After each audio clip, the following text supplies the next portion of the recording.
دا غلط باندې دا خلق روان دي.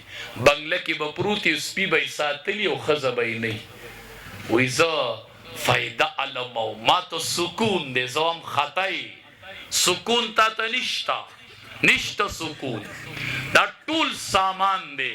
او د دواړو جهانو سردار فرمای بهترین سامان په دنیا کې المرأة الصالحه اغه نیک بیبی دا کور دی نه خو نیک بیبی دی گاڑی دی نه خو چې نیک بیبی یي تا ته به سکونی تا ته به آرامی تا ته به راحتی لتسکنو الیها بیبیانو سره به تاسو ته سکون راځي.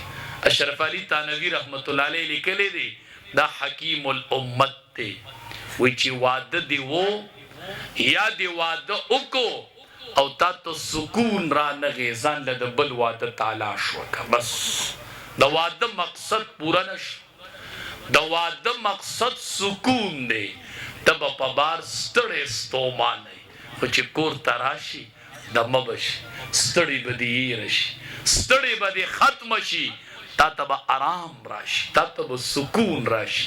قسم په الله بچو له وکئ ودونه که دا ډرامې او فلمونه یې پرې نه ښودل ما د نوم بدل کوي نوم دا ډرامې او فلمونه چې ګوري دا ودونه نشته دا سکون نشته دی.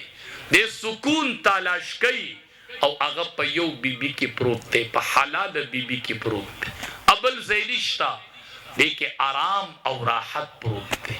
چې کله ته بیبي ته وګورې نو ته به خوشحاله شي دا د نیکی بیبي نښه ده چې ته یې ووینې ته به خوشحاله شي سړله ته به خوشحالي راشي بار ستړي به ختمه شي ته به دمه شي تا ته به آرام راشي څومره چې په بار ستړی شوې ټوله ستړي به دې ختمه شي.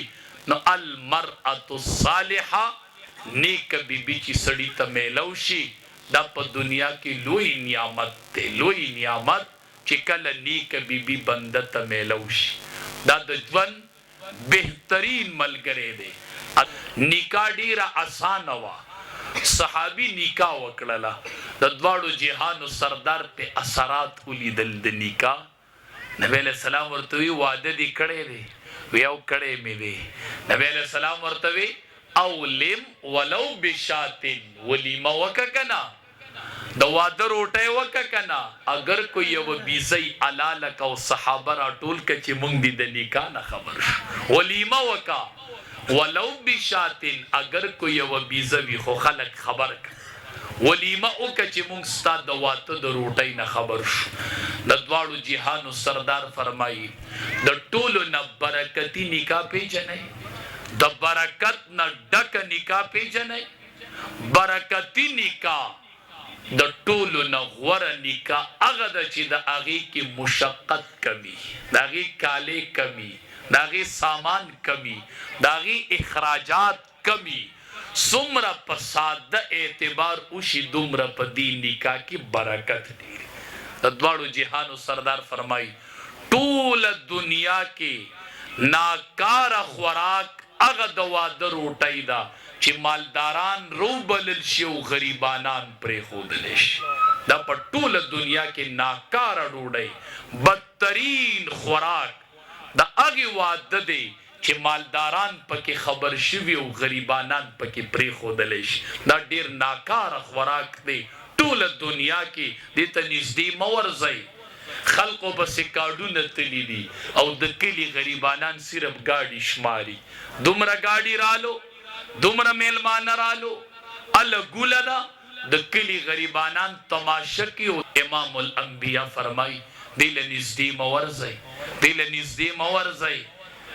نو نکاح په شریعت کې لوی اهمیت لري دا اهم رکن دی نن سبا د معاشري نکاح کول.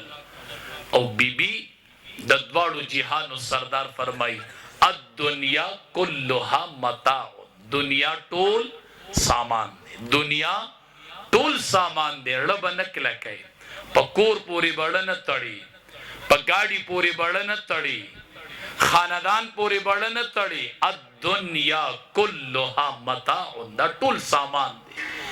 بهترین سامان درته وښیم دا غلطه باندې